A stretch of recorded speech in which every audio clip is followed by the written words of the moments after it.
Our next speaker is His Excellency Mr. Antony Blinken, Deputy Secretary of State of the United States of America. Your Excellency, you have the floor. Mr. President of the General Conference, Madam Director General, distinguished delegates, it's an honor to represent the United States at the 38th session of the General Conference during UNESCO's 70th anniversary. I'm grateful for this opportunity to affirm our candidacy for re-election to UNESCO's Executive Board and to reiterate our nation's belief in the undeniably important role that UNESCO plays in upholding our collective peace and security. 70 years ago, out of the rubble of war and the pain of unfathomable national loss, our predecessors made one of the wisest decisions in human history. With the gift of foresight and the courage of hope, they resisted the impulse to concentrate power in the hands of the victors. Instead, they built an international system of institutions, norms, and rules dedicated to peace, stability, and prosperity for every nation. They stood up a force of blue helmets to protect civilians. They created organizations to safeguard public health, defend human rights, and respond to humanitarian crises. And they founded UNESCO to preserve the common spirit of our humanity while cherishing its diversity of traditions, cultures, and faiths. Taken together, these institutions have given life to a global order that provides, still to this day, the best and sometimes the only means to prevent conflict, energize progress, and allow countries to resolve their differences diplomatically and peacefully. As an integral pillar of this order, UNESCO stands on the front lines of some of our toughest challenges, equipped with some of our most powerful weapons: the lasting impact of a quality education, the skepticism of a free press, the expertise of our cultural preservationists, and the latest tools to sustainably manage our precious resources. Across all of these critical issues, the United States is deeply engaged as a leader and partner with UNESCO. We were very pleased to join many of you earlier this afternoon to elevate the role of education in preventing and countering violent extremism, a role that received ringing endorsement by more than 85 co-sponsors during the session of the Executive Board.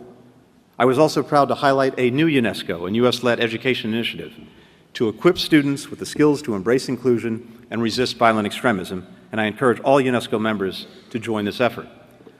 Wherever our values are under greatest threat, we see UNESCO's work making a difference, from preserving cultural heritage in Syria and Iraq, to protecting the safety of journalists and the free flow of information, to fighting for a quality education for all our children.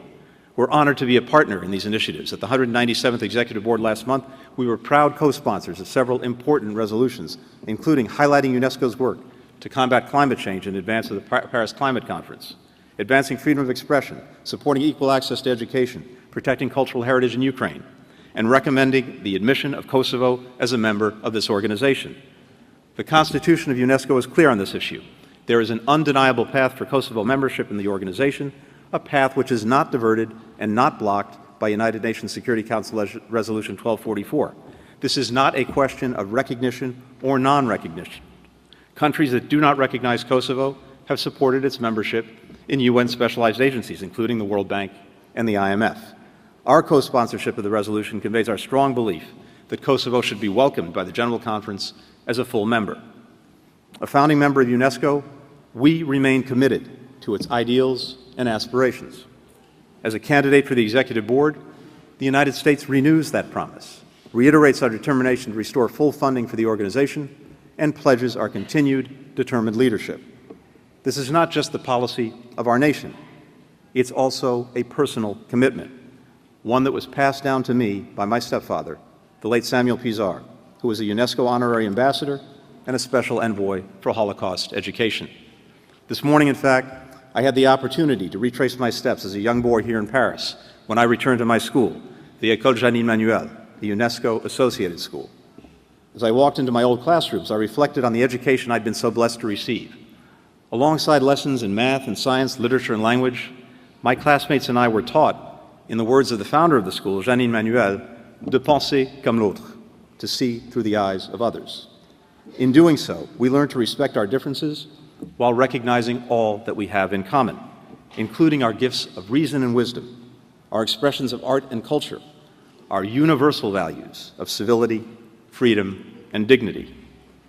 The goals we've set for ourselves, from fighting climate change to achieving universal access to education to fighting violent extremism, are only possible if we work together to utilize these shared gifts so that our collective efforts to make the world a little bit healthier, a little bit wealthier, a little bit wiser, are empowered by the talents of all of our citizens. This is the raison d'etre, not only of UNESCO, but of all those who have high hopes and big dreams for the future. On behalf of Secretary Kerry, it is my honor and privilege to reaffirm our position as a proud candidate for the Executive Board. I extend my sincere appreciation to this institution, its leadership, and its mission of peace. Thank you very much.